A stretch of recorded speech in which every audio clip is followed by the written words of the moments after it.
है कि ये दुनिया का आगे किस तरीके से क्या उसका भविष्य होने वाला है।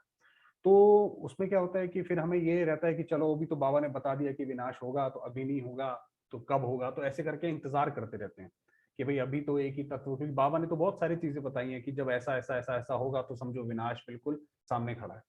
तो उसमें हम लोग क्या करते हैं, कई बच्चे इंतजार करने लग जाते हैं। तो बाबा कह रहे हैं इंतजार के पहले इंतजाम करो, उसका इंतजाम करो, खाली ये मत सोचो कि विनाश आज होगा, कल होगा, परसों होगा, ये मत सोचो।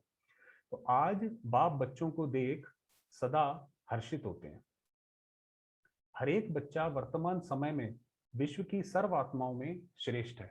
आप देखिए, इसीलिए जो 5 पांडवों का गायन है, पूरी अक्षौणी सेना एक तरफ और एक 5 पांडव एक तरफ। तो इसलिए बाबा कहते हैं कि मेरा जो हर एक बच्चा है वो विश्व की सर्व आत्माओं से श्रेष्ठ है। बाबा बताएंगे कैसे श्रेष्ठ है।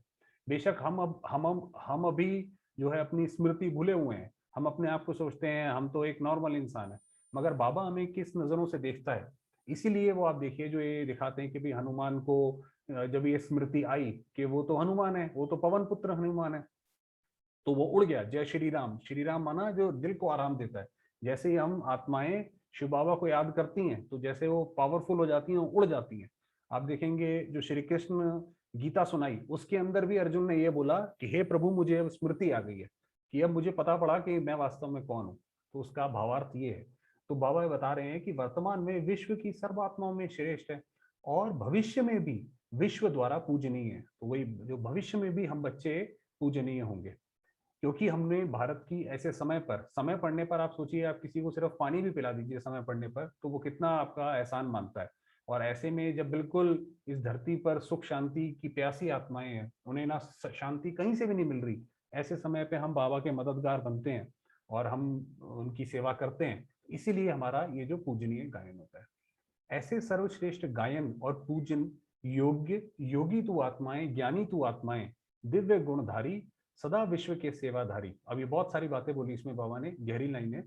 सदा सर्वश्रेष्ठ गायन और पूज्य योग। आप देखिए जो देवताओं का जो गायन है और उसके कंपैरिजन में आप किसी भी और व्यक्ति का गायन अगर देखें, उसमें जमीन आसमान का अंतर है। देवताओं के तो हर चीज का वर्णन है कि वो अब खाना खा रहे हैं, आप मंदिर में जाइए आपको पुजारी जी जाने नहीं देंगे, ये भाई इस वक्त तो उनका भगवान का आराम करने का समय है। और बाकी जो है बहुत ज्यादा होगा तो मैडम टुसाड के उसमें आपका म्यूजियम में नाम आ जाएगा, एक पुतला बन जाएगा, मगर उसका देवताओं से तो कोई कंपैरिजन नहीं है।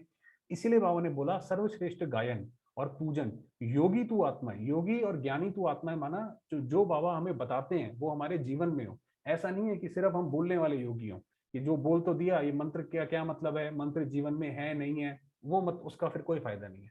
बाबा कह रहे हैं योगी तू आत्मा है, ज्ञानी तू आत्मा है, दिव्य गुणधारी, सदा विश्व के सेवाधारी, कि हमारा जो भी संकल्प हो उसके अंदर विश्व सेवा हमारे सामने हो पहले, बाप दादा के सदा स्नेह और सहयोग में रहने वाले। तो ऐसे बच्चे जो हैं वो बाबा के हमेशा जैसे स्नेह और सहयोग में, उन्हें बाबा का सहयोग हमेशा प्राप्त है। ऐसे बच्चों को देख बाप को कितनी खुशी होती है। अब बाबा आप देखिए ये करके हमें देख रहे हैं, ये बाबा की नजरें हैं कि भगवान अगर अपने बच्चों को देखता है तो किस नजरों से देखता है वो, तो वो इस नजरों से देखता है। नंबरवार होते हुए भी लास्ट नंबर का मणका भी विश्व के आगे महान है। नंबरवार माना हर एक की अपनी यथाशक्ति है। जैसे क्लास में आप देखेंगे कि कोई बच्चे फर्स्ट आते हैं, कोई बच्चे लास्ट भी आते हैं, तो बाबा कह रहे हैं नंबरवार हैं। ऐसा नहीं है कि सारे बच्चे एक जैसे हैं, ऐसा नहीं है कि बाबा के यज्ञ में सारे ही बच्चे आपको एक से एक मुंह मिलेंगे, ऐसा नहीं है। उसमें भी बाबा कह रहे हैं जो लास्ट नंबर, बिल्कुल लास्ट नंबर का जो मणका है वो भी विश्व के आगे बहुत महान है। ऐसे अपनी महानता को, अपनी महिमा को जानते हुए चलते रहते हो, पूछ रहे बाबा, ऐसे अपनी आप महिमा को अपने आप आपको महसूस होता है कि ये मेरी महिमा है, ये मेरे बारे में बात हो रही है, या चलते चलते अपने को साधारण समझ लेते हो, या हम सोचते हैं भाई हम क्या है, हम तो बस ये नॉर्मल सी नौकरी करते हैं और सरकारी मुलाजिम है तो ये सिर्फ इतना समझते हो।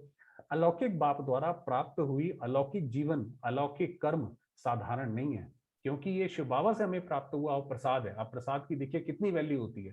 तो बाबा कह रहा है ये कोई चीज साधारण नहीं है। अगर आप यहाँ हम लोग बैठे हैं, बाबा की वाणी सुन रहे हैं, तो ये हमारे बहुत ही कोई पुण्य है जो हम यहाँ तक पहुंचे हैं।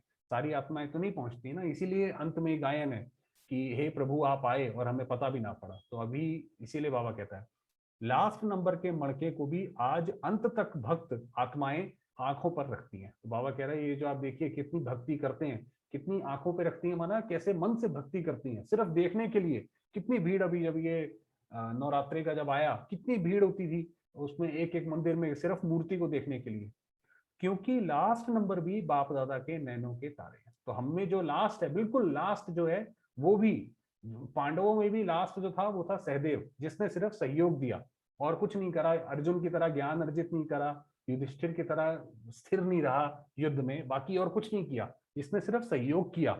वो भी बाबा कह रहा है बाप दादा के नैनों के तारे हैं, नूरे रत्न है। ऐसे नूरे रत्न को अब तक भी नैनों पर रखा जाता है, जिसको भगवान ने अपनी नजरों में बसा लिया तो बाकी तो दुनिया उसको वैसे ही उसको स्नेह देती है। अपने श्रेष्ठ भाग्य को जानते हुए, वर्णन करते हुए अनजान नहीं बनो। बाबा कहता है ऐसे अनजान नहीं बनो। एक बार भी मन से, सच्चे दिल से अपने को बाप का बच्चा निश्चय किया, उस एक सेकंड की महिमा और प्राप्ति बहुत बड़ी है। बाबा ने कहा कि बाबा को आप ये सोचिए कि भगवान तो दाता है, उसको हम मंदिर में जाते हैं, क्या क्या चढ़ाते हैं, उसको क्या चाहिए, भगवान को हम क्या दे सकते हैं। वो जन्म लेता नहीं, उसको पैसे की जरूरत है नहीं, हमारे पास और क्या है, ले दे के बाकी बचता है मन। तो बाबा कहता है आप सिर्फ उसको सिर्फ साफ दिल ही चाहिए। बाबा कहता है बाकी सब तो मैं खुद दे सकता हूँ। साफ दिल का मतलब है कि स्व इच्छा, जिसको इंग्लिश में बोलते हैं फ्री विल। अगर हमारी फ्री विल से, अगर हम अपने सच्चे दिल से बाबा को याद करते हैं और हमने एक बार भी बाबा को बाबा कहा, तो जैसे बाबा ने हमें अडॉप्ट कर लिया, हम उसके बच्चे हो गए। बाबा कहते हैं उस सेकंड की महिमा और प्राप्ति बहुत बड़ी है, वो सेकंड बहुत बड़ा है हमारे जीवन में। डायरेक्ट बाप का बच्चा बनना, जानते हो कितनी बड़ी लॉटरी है। आप सोचिए कि मुस्लिम धर्म में वो बोलते हैं कि वो तो मालिक है, वो तो जैसे चाहे वैसे करता है। ऐसी क्रिश्चियन धर्म में भी कितना बोलते हैं कि और हिंदू धर्म में तो कहते हैं कि भाई आप वर्षों वर्ष तपस्या करो, ये करो वो करो, ऐसा करो वैसा करो, तब उसकी झलक प्राप्त होती है। तो बाबा कह रहा है आप तो डायरेक्ट बाप के बच्चे बने हो, कितनी बड़ी लॉटरी है। एक सेकंड में नाम संस्कार शूद्र से ब्राह्मण हो जाता है। ये जो बाबा ने बताया कि आप ब्राह्मण कार्य से हो, यही प्रथा जो है सतयुग में भी होती है। ये शास्त्रार्थ, ये जो लोगों ने किताबें लिखी हैं वो गलत लिखा है कि उसके अंदर, कि उसमें ऐसे लिखते हैं कि ये जो डिवाइड है, ये जो हिंदू मुस्लिम और ये ब्राह्मण शूद्र, कि ये हिंदुस्तानियों की उसमें किताबों में लिखा आ रहा है, तो ये गलत है। वास्तव में सतयुग में काम से, जो सतयुग त्रेता युग में जैसे जो रक्षा करते थे वो क्षत्रिय कहलाए। ऐसा नहीं जो उनका बेटा पैदा हुआ वो भी क्षत्रिय कहलाया, काम से कहलाए। तो इसी तरीके से बाबा कह रहे हैं आप का भी ब्राह्मण नाम से हो, क्योंकि आप ब्रह्मा की संतान हो। तो एक सेकंड में संसार शूद्र से ब्राह्मण हो जाता है, संसार बदल जाता है, संस्कार बदल जाते हैं, दृष्टि वृत्ति स्मृति सब बदल जाता है एक सेकंड के खेल में। एक बार हमने बाबा को निश्चय किया कि ये शिव बाबा जो है मेरा पिता है, तो बाबा कह रहा है आपकी दृष्टि वृत्ति सब बदल गई। सब में आप सबको आत्मिक रूप में देखने लग गए कि ये आत्मा भी मेरी भाई है, ये भी आत्मा मेरी बहन है। ऐसा श्रेष्ठ सेकंड भूल जाते हो, तो ऐसे सेकंड को क्यों भूल जाते हो। दुनिया वाले अब तक नहीं भूले हैं। आप आत्माएं चक्कर लगाते बदल भी गई, लेकिन दुनिया वाले नहीं भूले। आप देखिए जो कितने अनादिकाल से जो ये पूजा चली आ रही है, मंदिर बने आ रहे हैं, तो क्या है उनमें किन की पूजा हो रही है, हमारी पूजा हो रही है, क्योंकि हमने भारत की ऐसी सेवा करी है। तो बाबा कह रहे हैं आप भूल गए अपनी स्मृति, मगर दुनिया वाले नहीं भूले। वो अभी भी याद करते हैं तो किसी ना किसी देवता के पास जाकर माथा टेकते हैं। अभी आप सबका भाग्य वर्णन करते इतने खुश होते हैं, समझते हैं भगवान ही मिल गया, मतलब करते हैं दूसरे की। अब आप देखिए जो अमरनाथ की कथा है, सत्यनारायण की कथा है, उसमें यही तो बताते हैं कि भी फला व्यक्ति ने प्रसाद छोड़ा तो उसको ऐसा हो गया, अच्छा उसने ऐसा किया तो ऐसा हो गया। खुद को कुछ नहीं मिला, दूसरे को मिला। उसमें भी अपने को अमरनाथ की कथा सुन के समझते हैं कि बहुत हमने बहुत बड़ा काम कर दिया है, तो हमें जैसे भगवान ही मिल गए। जब दुनिया वाले नहीं भूले हैं, आप स्वयं अनुभवी मूर्त, तो सर्व प्राप्ति करने वाली आत्माएं हो, फिर क्यों भूल जाते हो। आपने तो वो रस चखा है, तो आप बाबा कहते हैं आप कैसे भूल जाते हो। यही भूल भुलैया का जो खेल है, यही सारे आप देखेंगे रामायण महाभारत में, यही सारा खेल है कि हम भूलते हैं। भगवान आता है, शिव बाबा आता है, वो हमें याद दिलाता है कि बच्चे तुम ही तो वो देवता हो, तुम ही तो मेरे नैनों के नूर हो। भूलना चाहिए नहीं, लेकिन भूल जाते हो भूल जाते हो। इस नए वर्ष में बाप दादा को कौन सी नवीनता दिखाएंगे, तो जैसे ही कोई नया वर्ष आता है, तो जब बाबा आते हैं तो हर एक, क्या कहते हैं, वर्ष को एक सेलिब्रेट करते हैं। और बाबा की आप जितनी मुरली देखेंगे, हम जो हर रोज चलाते हैं, वो उसी एक टॉपिक के इर्द गिर्द होती है। आप सोचिए कितनी बड़ी बात है। बाबा पूरे साल में कितनी बार आते हैं, कम से कम नहीं तो 10-12 बार तो पहले आते थे, पहले साल के शुरुआत में और फिर साल के अंत में। मगर जो बाबा का टॉपिक रहता था वो आप देखेंगे पूरा कॉन्टिन्यूएशन में चलता है, 1 साल 1.5 साल। तो जो समय दिया हुआ था उस प्रमाण तो सब संपूर्ण ही दिखाई देते हैं। जब लक्ष्य 11 का रखा, तो लक्ष्य प्रमाण, अब ये हिंदी का नहीं है, मुझे भी पता, जब लक्ष्य रखा तो लक्ष्य प्रमाण सर्व ब्राह्मण आत्माओं को अपना पुरुषार्थ संपन्न होना चाहिए। बाबा कह रहे जब आपने लक्ष्य रखा कि हम 1975 या जब तक भी संपन्न बनेंगे, बाबा को प्रॉमिस किया होगा, तो आपको होना चाहिए था। आप तो परिवर्तन के लिए तैयार हो ना। अब का जो समय मिला है वह ब्राह्मणों के स्वयं के पुरुषार्थ के लिए नहीं है, लेकिन हर संकल्प, हर बोल द्वारा दाता के बच्चे विश्व की आत्माओं प्रति प्राप्त हुए खजाने को देने अर्थ है। बाबा कह रहा है ये वाला जो अब जो समय चल रहा है ये आपके अपने पुरुषार्थ के लिए नहीं है, ये तो अब देने का समय है। यहाँ पे क्या कहते हैं, भक्तों की भीड़ बाहर लग गई है, वो बेचारे दुखी हैं, परेशान हैं कि हमें जो है ये देवात्मा हमें शांति दें, सुख दें, और हम उनको बोले नहीं नहीं पहले तो हम अपना ले लें। बाबा कह रहे नहीं, ऐसा नहीं है, ये आपका देने का समय है। वह एक्स्ट्रा टाइम स्वयं के पुरुषार्थ प्रति नहीं, लेकिन दूसरों के प्रति समय, गुण और खजाना देने के लिए, कि ये दूसरों को दान करने के लिए। अब ये संसार की हालत है, हर आत्मा परेशान है। अगर हम दूसरी आत्मा से सोचें कि यहाँ से हमें कुछ मिल जाए, तो वो तो खुद आत्मा उस चीज की भिखारी है, कैसे देगी वो। तो ये अभी ऐसा समय है। बाप ने जिस कार्य के लिए समय और खजाना दिया है, अगर उसके बदले स्वयं प्रति समय और संपत्ति लगाते हो, तो ये भी अमानत में खयानत होती है। अमानत में खयानत मतलब, इसको साफ शब्दों में, कि किसी ने हमें अमानत दी। मान लीजिए किसी ने हमें बोला कि भाई हम 1 हफ्ते या 2 हफ्ते के लिए जा रहे हैं, ये आप हमारी फला चीज गाड़ी रख लो, और हम उस गाड़ी को अपने पर्सनल यूज के लिए करने लग गए, तो ये अमानत में खयानत हो गई। किसी की अमानत दी और हमने उसमें अपना जो है कर लिया। तो बाबा कह रहे हैं ये जो बाबा ने समय दिया है ये दूसरों के लिए दिया है, सेवा के लिए दिया है, ये आपके अपने लिए नहीं दिया। आप उनकी सेवा करोगे, आपका अपने आप सेवा उसमें हो ही जाएगी, तो उसमें लगाओ। ये विशेष वर्ण ब्राह्मण आत्माओं के प्रति महादानी वरदानी बनने का है।